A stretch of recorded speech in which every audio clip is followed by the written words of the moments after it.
Now, the next thing, a lot of people talk about is they'll talk about the distinction between discrete trials and naturalistic instruction. And I think that's a false dichotomy, because I think in naturalistic instruction, what we've done is we've embedded discrete trials in a better context.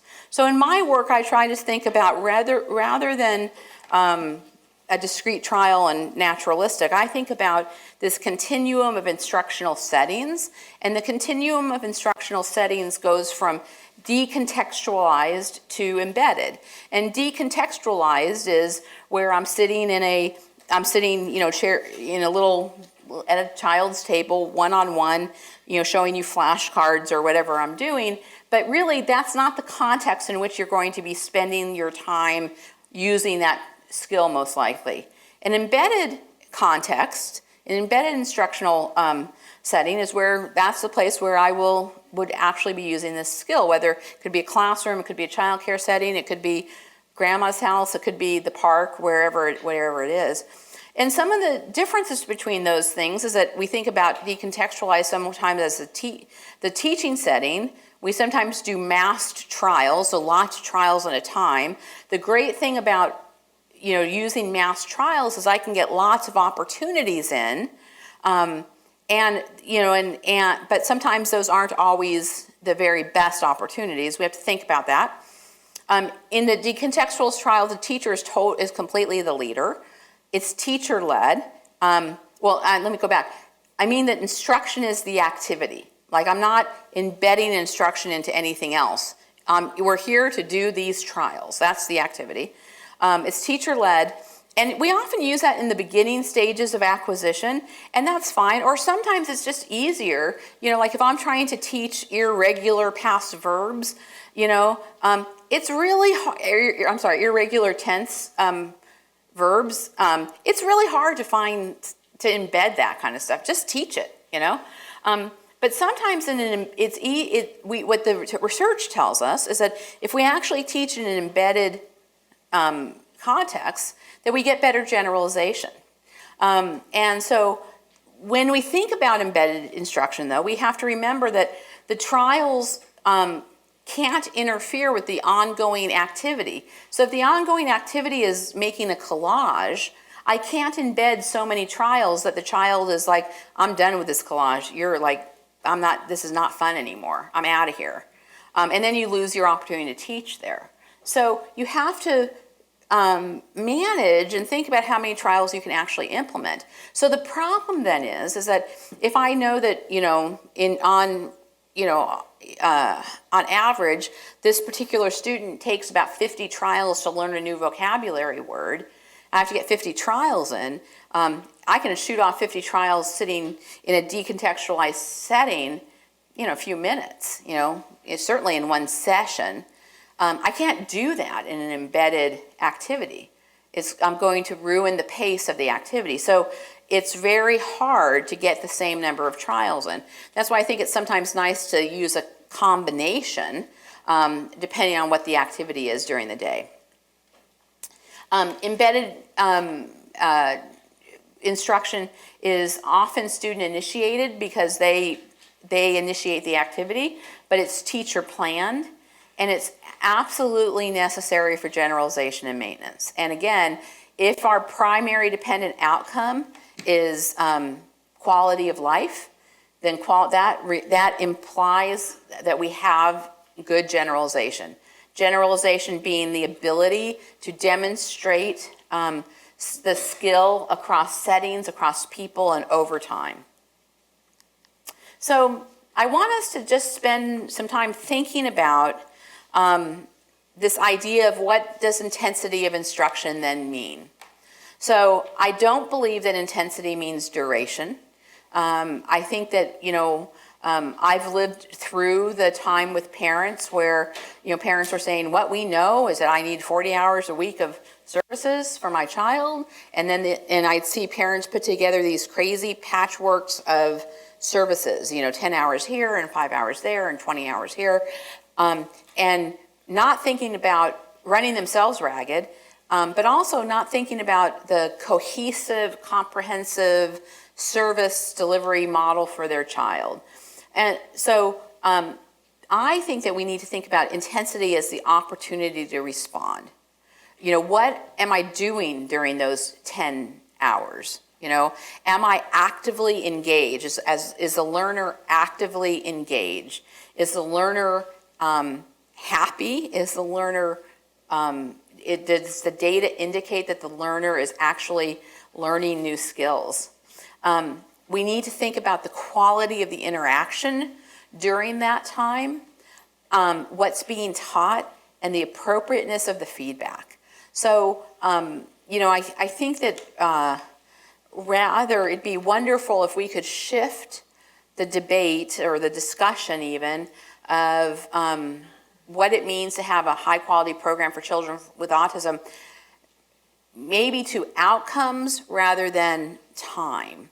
You know, it's a slippery slope, because on the one hand, it's easy to say, well, if I'm going to pay for 20 hours a week for everybody, that's what I'm going to pay for, you know, regardless of outcomes. But what we know is that some kids make amazing gains with 20 hours a week. Some kids not so much. Maybe those kids who aren't making those kinds of gains need more hours, or they need different kinds of hours.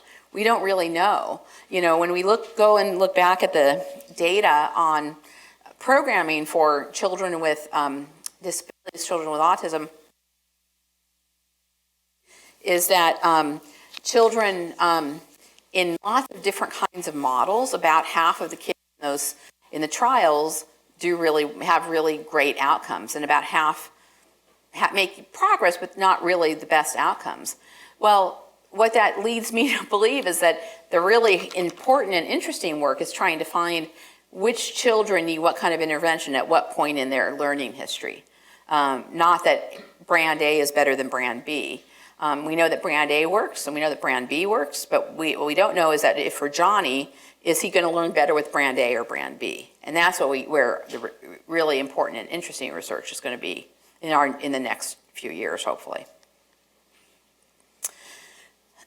So then we think about these embedded teaching strategies, whether it's incidental teaching, time delay, PRT that I know Lynn talked about yesterday, shaping. Within all of these things, we embed discrete trials. So when I do incidental teaching, you know, if you think about what incidental teaching is incidental teaching is when a child initiates an interaction, we embed an instruction to ask for an expansion or elaboration.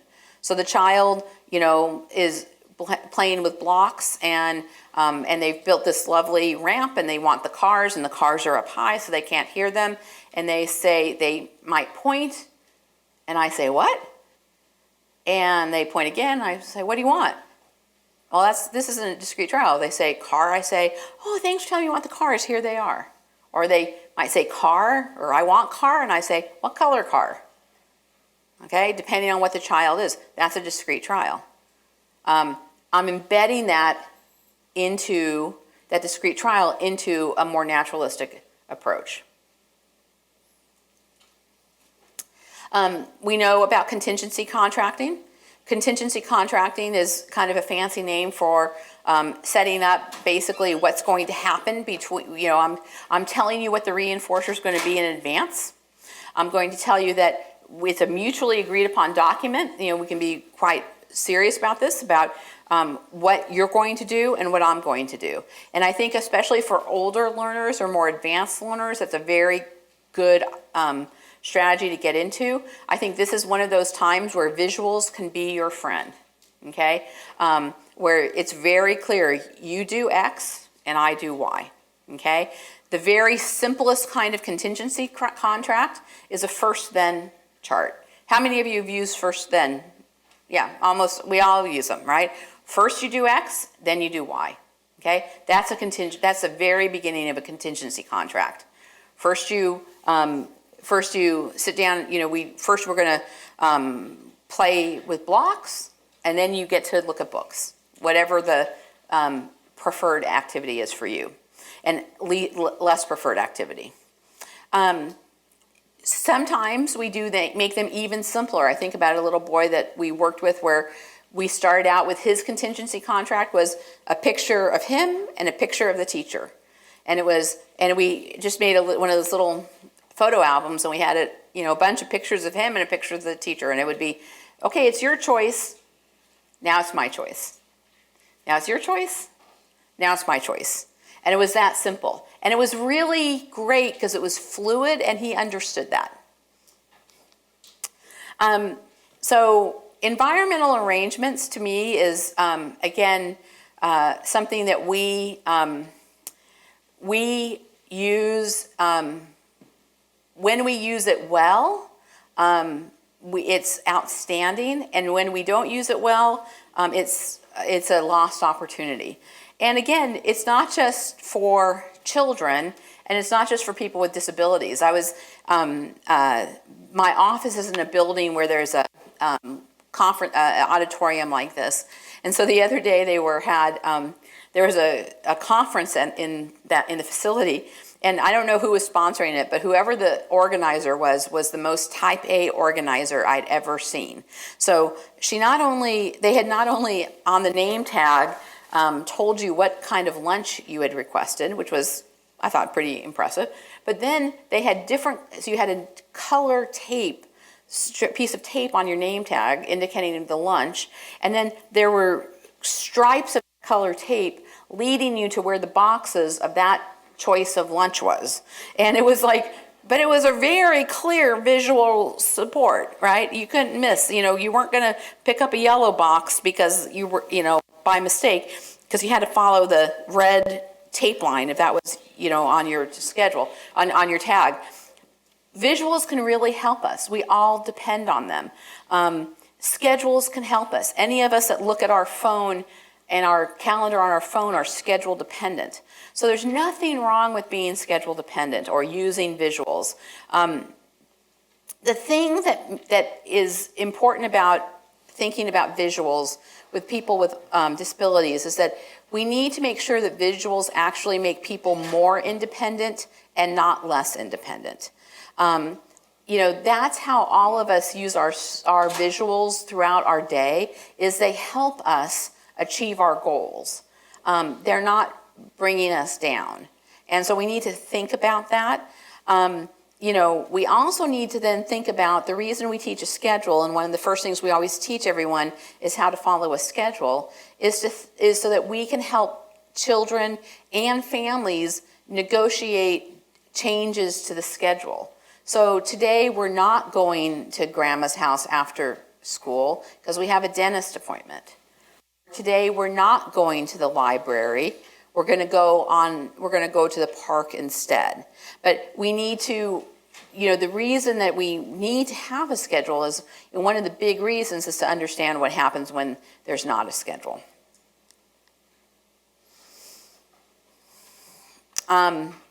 So we also need to be, one of the things I talked about early on is this idea that we need to be teaching about being forward thinking in our teaching, and that meaningful outcomes are forward thinking. So that means that we're always teaching for independence. So that means we want to provide opportunities. We need to thin our schedules of reinforcement. We need to think about who are the peers going to be, and how can we get peers involved in a way that helps support people with disabilities, and to make them more, so that they can access the environment more independently. And then also this idea of, where is it that I need this person to demonstrate this skill? So where's the real test environment for that? Is it on the bus? Is it in the dentist's office? Is it, where is it? And thinking about that. I think that Cooper, in their textbook, say it well when they say that a behavior is functional only to the extent that it produces reinforcement for the learner. So why am I teaching this skill to this learner? How are they going to be able to use it? And how will they be able to use it to access reinforcement in their environment? And then I think that this is also a great, I love to use these quotes from these folks that say, a good rule is to not make any deliberate behavior changes that will not meet natural communities of reinforcement. So why am I changing this behavior? Okay. If I change this behavior, will people outside of the teaching environment reinforce this behavior? Will a student be able to access more independence? Will it teach them how to be able to go to their favorite bookstore by themselves, or go to their coffee shop by themselves, or make a sandwich so they can have a snack whenever they want? What is it how is this behavior going to be reinforced?